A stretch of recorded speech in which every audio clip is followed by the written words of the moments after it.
دیکھو ایک چیز کا خوب خیال کرو، اپنے آپ کو ہمیں عملی زندگی سے جوڑنا پڑے گا۔ یہ تو آج اجتماعی دعا ہوئی، حقیقت بتاؤں مجھ سے اجتماعی دعا نہیں مانگی جاتی۔ اللہ کا بڑا فضل ہے، مجھے عادت ہے کبھی کبھار، میں نہیں کہہ رہا کہ کوئی بہت نیک ہوں، جب بھی کچھ توفیق ٹوٹی پھوٹی ملتی ہے دعا مانگنے کا لطف تنہائی میں آتا ہے۔ یہ تو اس لیے تاکہ لوگوں کو تھوڑا سا دعا مانگنے کا سلیقہ آ جائے، تھوڑا سا اللہ کے سامنے گڑ گڑانے کا ذوق پیدا ہو جائے۔ لیکن ہمارے ہاں جیسے ایسے لوگ آپ کو ملیں گے جو سال میں ایک دفعہ نہاتے ہیں عید کے دن، وہ بھی کوئی مشورہ دیتا ہے ان کو، تو ایسے لوگ بھی ہول سیل کے حساب سے موجود ہیں جو سال میں ایک دفعہ دعا کرتے ہیں، اور وہ اس لیے دعا میں آتے ہیں کہ چلو کبھی زندگی میں توفیق نہیں ملی تو آج ختم قرآن ہے، دعا میں شریک ہو جاؤ۔ غنیمت ہے، یہ نہ ہونے سے یہ بھی بہتر ہے۔ لیکن حقیقت یہ ہے کہ جس کو تنہائیوں میں اللہ کے سامنے مانگنے کی عادت کا چسکا لگ گیا اس کی زندگی بن جاتی ہے۔ ہر ایک کا اپنا تجزیہ ہوتا ہے نا، بزرگوں کے ارشادات بھی ہوتے ہیں، فلاں بزرگ نے یہ فرمایا، فلاں نے یہ فرمایا، فلاں نے یہ ہوتا ہے نا، ان کے اپنے ذوق ہوتے ہیں۔ میں بزرگ تو نہیں ہوں لیکن آج کل فرما بہت کچھ رہا ہوں، تو اگر آپ کہہ سکتے ہیں جی میں نے یہ فرمایا، فرمانے پر گورنمنٹ کی طرف سے کوئی پابندی نہیں ہے، اور تجربے انسان شیئر کر سکتا ہے، اس پہ بھی کوئی پابندی نہیں ہے۔ یہ میں اس لیے کہہ رہا ہوں کہ یہ نہ سمجھے کہ مفتی صاحب بہت بڑے آج کل بزرگ بنے ہوئے ہیں اور آج کل فرمانا بھی شروع کر دیا انہوں نے، فرمودات ہوتے ہیں نا بزرگوں کے۔ ایک بات خوب اچھی طرح سمجھ لیں کہ دعا سے زیادہ مشکل عبادت میرے علم میں کوئی نہیں ہے۔ دنیا کا سب سے مشکل کام کیا ہے؟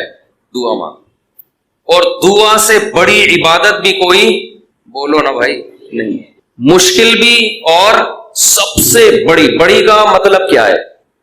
اللہ کا قرب، اللہ سے تعلق، اللہ سے محبت، اللہ اور بندے کا لنک جتنا دعا کے ذریعے بنتا ہے، میرا اپنا تجربہ یہ ہے کہ اتنا کسی اور عبادت سے نہیں، حتیٰ کہ روزے، زکوٰۃ، نماز سے بھی نہیں بنتا۔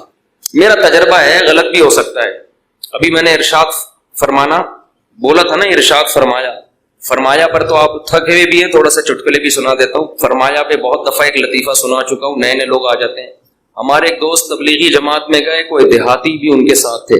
جب انہوں نے بیان شروع کیا کسی گاؤں میں، تو بیان میں کہنے لگے فرمایا جو آدمی نماز نہیں پڑھتا وہ ایسے ہے جیسے زنا کرنے والا، فرمایا جو آدمی نماز نہیں پڑھتا وہ ایسے جیسے قتل کرنے والا، فرمایا ایسے فرمایا کیا کہہ کے حدیثیں آ رہی ہیں۔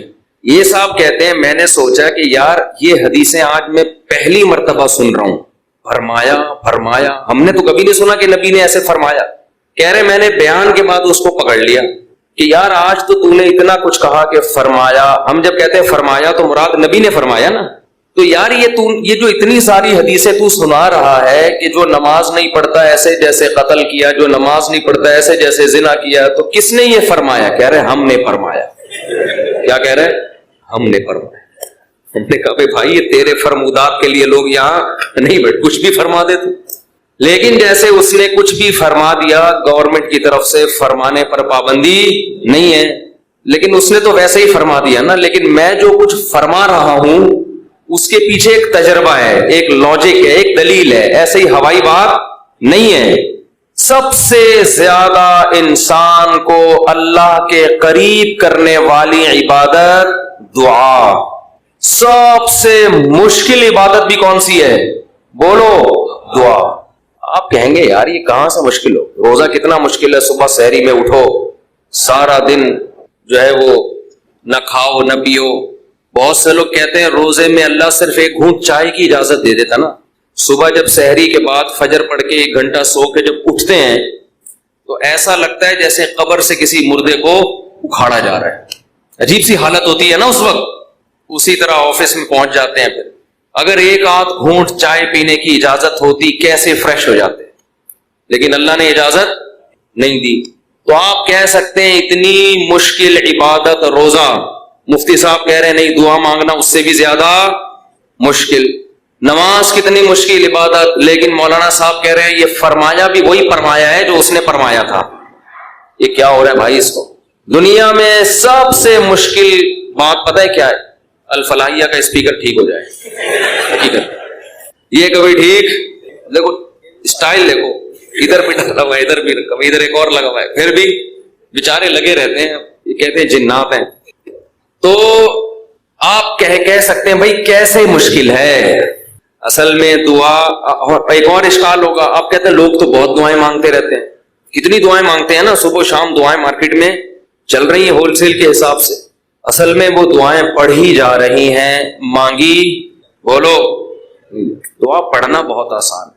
یونس علیہ السلام نے مچھلی کے پیٹ میں لا الہ الا انت سبحانک انی کنت من الظالمین کہہ کے دعا پڑھی نہیں تھی، یہ دعا مانگی تھی۔ اور ہم کیا کر رہے ہوتے ہیں؟ پڑھ رہے ہوتے۔ جتنے مرد یہاں بیٹھے ہیں، جتنی خواتین بیان سن رہی ہیں اوپر، ان سے گزارش ہے کہ اپنے معمولات میں دعا کا اضافہ کریں اور اللہ سے دعا مانگنے کا معمول بنائیں۔ دعا مشکل کیوں ہے یہ میں بتانا چاہ رہا تھا۔ باقی جتنی عبادتیں ہیں ان میں کتنی ٹینشن ہوتی ہے، وضو کرو، پھر چل کے آؤ، صبح سحری میں اٹھو، روزہ رکھو، دعا میں تو کچھ بھی نہیں ہے، یوں کرو اور پڑھنا شروع کر دو۔ اصل میں دعا نام ہے دل کے لگنے کا، جذبے کے ساتھ مانگنے کا۔ شیطان انسان کو یہ باور کراتا ہے کہ تو مانگتا ہے ملے گا تجھے کچھ بھی نہیں، اس لیے مانگتا ہے ہی نہیں، پڑھتا ہے۔ کیونکہ جب مانگ رہے ہوتے ہیں نا تو پتا ہوتا ہے کہ ملنے والا بولو کچھ بھی نہیں، لیکن چونکہ مسلمان ہیں شاید ٹرائی کر کے دیکھتے ہیں، شاید کچھ ہو جائے، تو زبان تھوڑی گھس جائے گی۔ اس جذبے سے جب دعا مانگی جاتی ہے تو وہ دعا نہیں کہلاتی۔ دعا کا مطلب یہ ہوتا ہے کہ میں نے جس کے دربار میں ہاتھ پھیلائے ہیں وہ بڑا جواد اور کریم ہے، اور نبی نے فرمایا اللہ کو اس بات سے شرم اور حیا آتی ہے کہ کوئی اس کے سامنے ہاتھ اٹھائے اور اللہ ان ہاتھوں کو خالی واپس کر دے۔ جیسے علاقے کا سیٹ ہو، سخی بھی ہو، کوئی بھکاری اس کے پاس آئے اور وہ سیٹ اسے دھکے دے کے نکال دے تو اسے شرم آئے گی اگر وہ غیرت مند ہوگا، تو اللہ سے زیادہ غیرت مند دنیا میں کوئی بھی نہیں ہے۔ تو جن کو یہ احساس ہو جاتا ہے نا کہ جو ہم مانگ رہے ہیں وہ مل رہا ہے، تو آپ سوچو ایک بادشاہ نے آپ کو آفر دے دی